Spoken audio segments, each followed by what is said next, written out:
Friends, ನಮಗೆಲ್ರಿಗೂ ಗೊತ್ತೇ ಇದೆ ಅಗಸೆ ಬೀಜ ಮತ್ತು ಚಿಯಾ ಸೀಡ್ಸಲ್ಲಿ ಹೈ ಪ್ರೋಟೀನ್, ಒಮೆಗಾ 3 ಮತ್ತು ನಾರಿನಾಂಶ ತುಂಬಾ ಇರುತ್ತೆ ಅಂತಂದ್ಬಿಟ್ಟು. ಇದು ಜೀರ್ಣಕ್ರಿಯೆ ಸುಧಾರಿಸಲು, ತೂಕ ಇಳಿಸಲು, ಹೃದಯದ ಆರೋಗ್ಯಕ್ಕೆ ಮತ್ತು ದೇಹದಲ್ಲಿರುವ ಕೆಟ್ಟ ಕೊಲೆಸ್ಟ್ರಾಲ್ನ ಕಂಟ್ರೋಲ್ ಮಾಡುತ್ತೆ. ಸೊ ಈ ಎಲ್ಲ ನಮಗೆ ಗೊತ್ತಿದ್ರೂ ಸಹ ನಮ್ಮ ಮಕ್ಕಳು ತಿನ್ನಲ್ಲ ಅಲ್ವಾ. ನಾವು ಏನೇ ಹೇಳ್ಕೊಟ್ರು, ಏನೇ ಹೇಳಿದ್ರು ಅವ್ರಿಗೆ ಅರ್ಥನೂ ಆಗಲ್ಲ, ಅವ್ರು ಅದನ್ನು ಇಷ್ಟನೂ ಪಡಲ್ಲ. ಅದರಲ್ಲೂ ನನ್ನ ಮಗ ಫ್ರೂಟ್ಸ್ ತಿನ್ನಲ್ಲ, ವೆಜಿಟೇಬಲ್ಸ್ ತಿನ್ನಲ್ಲ, ಡ್ರೈ ಫ್ರೂಟ್ಸ್ ತಿನ್ನಲ್ಲ, ಯಾವುದೇ ಒಂದು ಸೀಡ್ಸ್ನೂ ತಿನ್ನಲ್ಲ. ಸೊ ಅದೇ ಬೇಜಾರು. ಆ್ಯಕ್ಚುಲಿ ನಾನು ಅದಕ್ಕೆ ಆಲ್ಟರ್ನೇಟಾಗಿ ಏನಾದರೂ ಒಂದು ಮಾಡಬೇಕಂದ್ರೆ ಆ ಕಂಟೆಂಟ್ ಅವ್ರಿಗೆ ರೀಚ್ ಆಗಲೇಬೇಕು ಅಂತಂದ್ಬಿಟ್ಟು ಪ್ಲ್ಯಾನ್ ಮಾಡಿ ಆ್ಯಕ್ಚುಲಿ ಮೀಲ್ ಪ್ಲ್ಯಾನ್ ಮಾಡ್ತೀನಿ. ಏನಂದರೆ ದೋಸೆ ಮಾಡುವಾಗಲೂ ಈ ಅಗಸೆ ಬೀಜದ ಪೌಡ್ರನ್ನ ಮಿಕ್ಸ್ ಮಾಡಿ ದೋಸೆ ಮಾಡ್ತೀನಿ.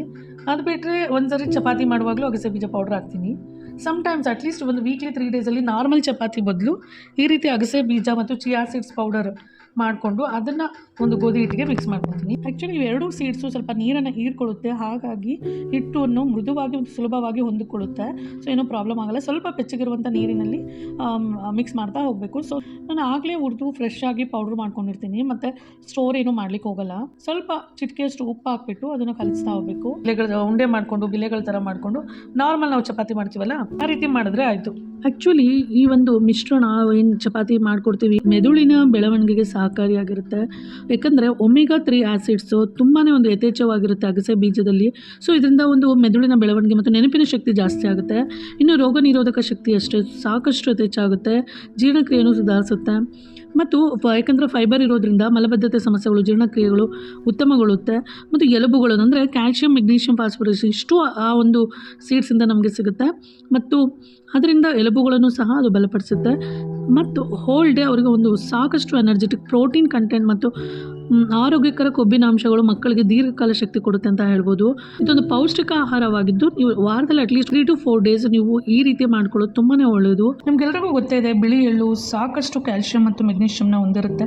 ಮೂಳೆಗಳನ್ನು ಗಟ್ಟಿ ಮಾಡಲಿಕ್ಕೆ ತುಂಬಾ ಒಂದು ಸಹಾಯಕಾರಿ ಮತ್ತು ಹೃದಯದ ಆರೋಗ್ಯಕ್ಕೂ ತುಂಬ ಒಳ್ಳೆಯದು. ಸೊ ತ್ವಚೆ ಮತ್ತು ಕೂದಲಿನ ಆರೈಕೆಗೂ ಒಳ್ಳೆಯದು, ಯಾಕಂದರೆ ಇದರಲ್ಲಿ ಜಿಂಕ್ ಯಥೇಚ್ಛವಾಗಿರುತ್ತೆ. ರಕ್ತದಲ್ಲಿನ ಸಕ್ಕರೆ ನಿಯಂತ್ರಣಕ್ಕೂ ಒಳ್ಳೆಯದು. ಸೊ ರಾತ್ರಿ ಮಲಗುವ ಮುನ್ನ 1 ಚಮಚ ಎಳ್ಳನ್ನು ನೀರನ್ನು ನೆನೆಸಿಟ್ಟು ಮರುದಿನ ಖಾಲಿ ಹೊಟ್ಟೆ ಕುಡಿಯೋದು ತುಂಬಾ ಒಳ್ಳೆಯದು ಅಂತ ಹೇಳ್ತಾರೆ. ಬಟ್ ಈ ರೀತಿಯೆಲ್ಲ ನಾವು ಮಾಡಲಿಕ್ಕೆ ನಮ್ಮ ಮಕ್ಕಳ ಹತ್ರ ಕಷ್ಟ ಆಗುತ್ತಲ್ವ. ಸೊ ಹಾಗಾಗಿ ಚಪಾತಿ ಹಿಟ್ಟು ಏನು ನಾವು ಮಾಡಿರ್ತೀವಿ ಚಪಾತಿ ಅದ್ರ ಮೇಲೆ ಸ್ವಲ್ಪ ಅಷ್ಟು ಒಂದು 1/4 ಸ್ಪೂನಷ್ಟು ಎಳ್ಳನ್ನ ಉದುರಿಸ್ಬಿಟ್ಟು ಹಾಗೆ ಚಪಾತಿ ಲಟ್ಸ್ಬಿಟ್ಟು ಮೇಲೆ ಅಂದರೆ ಲೈಟಾಗಿ ಲಟ್ಟಿಸ್ಬಿಟ್ಟು ಅದಿರುವ ಒಂದು ಹಂಚಿನ ಮೇಲೆ ಚಪಾತಿ ಎರಡೂ ಸೈಡು ಬೇಯಿಸ್ಬಿಟ್ಟು ಸೊ ಅದನ್ನು ಮಕ್ಳಿಗೆ ಕೊಡ್ಬೋದು. ಸೊ ಇದೆಲ್ಲ ಒಂದು hidden ingredients, but very useful. Kids ಅಷ್ಟೇ ಅಲ್ಲ, ನಮಗೂ ಸಹ ತುಂಬಾ ಹೆಲ್ಪ್ ಆಗುತ್ತೆ. ಸೊ ಇದು ಮಕ್ಕಳ ಆರೋಗ್ಯನೂ ಮತ್ತು ನಮ್ಮ ಆರೋಗ್ಯನೂ ಎರಡೂ ಬೆನಿಫಿಟ್ಸ್ ಇದೆ. ಸೊ ಹಾಗಾಗಿ ದಯವಿಟ್ಟು ಎಲ್ಲರೂ ಮನೇಲಿ ಮಾಡ್ಕೊಳ್ಳಿ. ಸೊ ಒಳ್ಳೆಯ ಒಂದು protein rich, fibre rich, vitamins rich chapati ಅಂತ ಹೇಳ್ಬೋದು ಇದನ್ನು. ಸೊ ನನ್ನ ಮಗನಿಗೆ ಅಂದರೆ ಸಾಲಡ್ ತಿನ್ನಲ್ಲ ಅವನು. ಸೊ ಹಾಗಾಗಿ ಚಪಾತಿನ ಹಾಗೆ ಕಟ್ ಮಾಡಿಬಿಟ್ಟು ವಿತ್ ನುಗ್ಗೆಕಾಯಿ ಸಾಂಬಾರು ಅಂದರೆ ದಾಲ್ ಮತ್ತು ನುಗ್ಗೆಕಾಯಿ ಇರುವಂಥ ಸಾಂಬಾರಿಗೆ ಹಾಕಿ ಕೊಟ್ಟಿದ್ದೀನಿ. ಸೊ ತಿಂತಾ ಇದ್ದಾನೆ. ಸೊ ಫ್ರೆಂಡ್ಸ್, ನಿಮ್ಮ ಮಕ್ಕಳಿಗೂ ಏನಾದರೂ ಅವರು ಚಪಾತಿ ಇಷ್ಟಪಡೋರಾದರೆ ಈ ರೀತಿ ಒಂದು ಅವರಿಗೆ ಗೊತ್ತಿಲ್ಲದಂಗೆ ಇಂಗ್ರೀಡಿಯೆಂಟ್ಸ್ನ ಮಿಕ್ಸ್ ಮಾಡಿ ಚಪಾತಿ ಮಾಡಿಕೊಡಿ. So it's very healthy. ಅವರ ಒಂದು ಹೆಲ್ದಿ ಲೈಫ್ ಸ್ಟೈಲು, ಅವರ ಒಂದು ಹೆಲ್ತ್ಗೆ ತುಂಬ ಒಂದು ಬೆನಿಫಿಟ್ಸ್ ಇದೆ. So thank you so much for watching the video. ದಯವಿಟ್ಟು ನನ್ನ ವಿಡಿಯೋಗೆ ಲೈಕ್ ಕೊಡಿ ಮತ್ತು ಸಪೋರ್ಟ್ ಮಾಡಿ. Thank you so much for watching the video. Thanks a lot.